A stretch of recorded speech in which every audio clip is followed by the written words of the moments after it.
Emilia Pérez is finally out in Polish theaters months after its premiere in other countries. In some regions, it even came out directly on Netflix.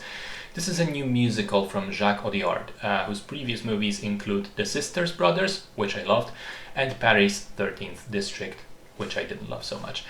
This film stars Zoe Saldana, Carla Sofia Gascon, Selena Gomez, and Adriana Paz.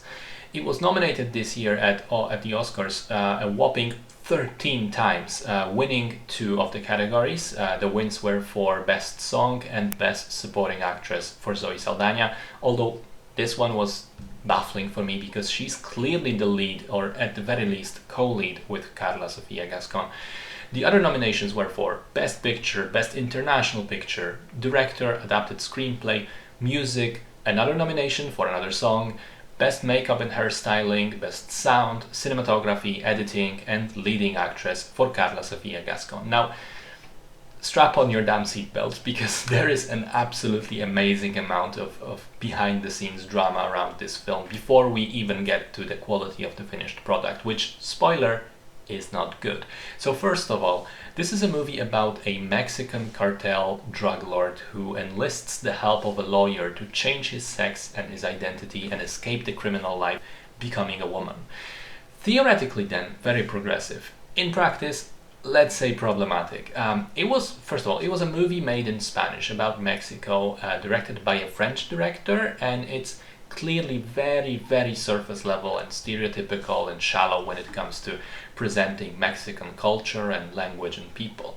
A lot of folks criticized the film online for its Spanish language, that it seems clunky and weird, and the word choice is often strange and unnatural, almost as if the script was translated with something like Google Translate. I don't speak Spanish personally, so I can't really comment on that, but I'm inclined to believe the people on the internet on this one. Secondly, there are problems with the dialogue delivery. Apparently the accents, it's not just the text, it's also the accents that are all over the place. And this should be no surprise, because 3 of the 4 main actresses are not Mexican, and the one that is, Adriana Paz, was ironically largely excluded from the promotional materials and the posters and the press tour. Audiard defends the cast choice, saying that the high-profile Hollywood names such as Selena Gomez and Zoe Saldana helped secure funding for the movie, which is honestly a fair point. But on the other hand, if you know they can't speak Spanish very well, why not just change the script to make their nationalities different? Why not make them American? Seeing as he clearly didn't give 2 shits about accuracy when it comes to Mexico anyway, because, get this, Audiard went to Mexico to scout locations for the film and realized that the places there don't look like what he imagined Mexico to be. So instead he went back to France and shot the entire film on a soundstage in Paris. Wild. The result is that the movie was panned critically in Mexico and it bombed completely in their theaters. Not a lot of people went to see it in the first place, and those that did largely demanded ticket refunds because they were so outraged and offended. Then we get to the trans plot. Very similar case here. The trans and LGBT communities criticized the movie for being shallow, stereotypical, cliched, and when it comes to basic details, plain wrong.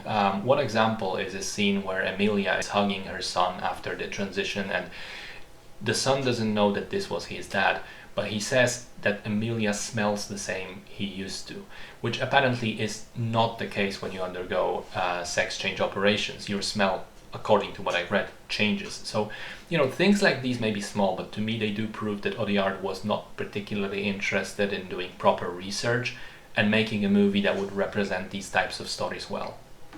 Then, this isn't the end, guys, bear with me. Then people uncovered some offensive tweets from Carla Sofia Gascon from a couple of years back.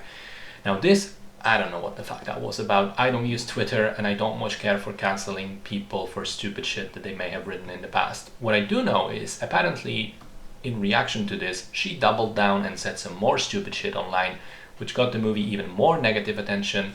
And finally, sort of as a combination of all of those things, plus the fact that the movie is simply not good, it was largely trashed by audiences and currently sits at 5.4 out of 10 on IMDb, making it the worst scored movie ever to be nominated for Best Picture at the Oscars.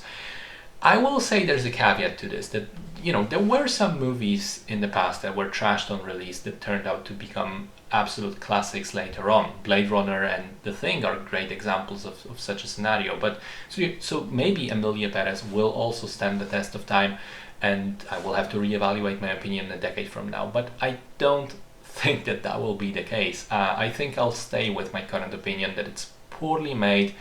It's a poorly made, shallow, cliched film that has a messy narrative, problematic plot with some absolutely bizarre choices when it comes to tone, such as the ridiculous song in the Thailand plastic surgery hospital, or the ending, which suddenly glorifies Emilia as almost a godlike figure, or even the entire third act, honestly, which suddenly becomes an action film out of completely nowhere.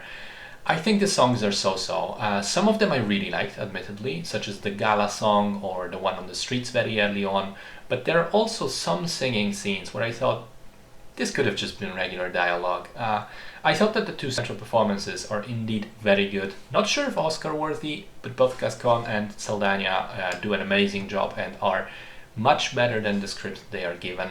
However, that is not enough to elevate the movie, and throughout its runtime I could never really get emotionally involved in any way, and I watched it with a combination of boredom, bafflement, and indifference. I think it's one of those movies that really believes it has something profound to say, but is really so far up its ass that it doesn't notice that it really doesn't have anything to say. I think it's simply a bad film. I don't understand the amount of award nominations it got, and I do think it will be forgotten in time.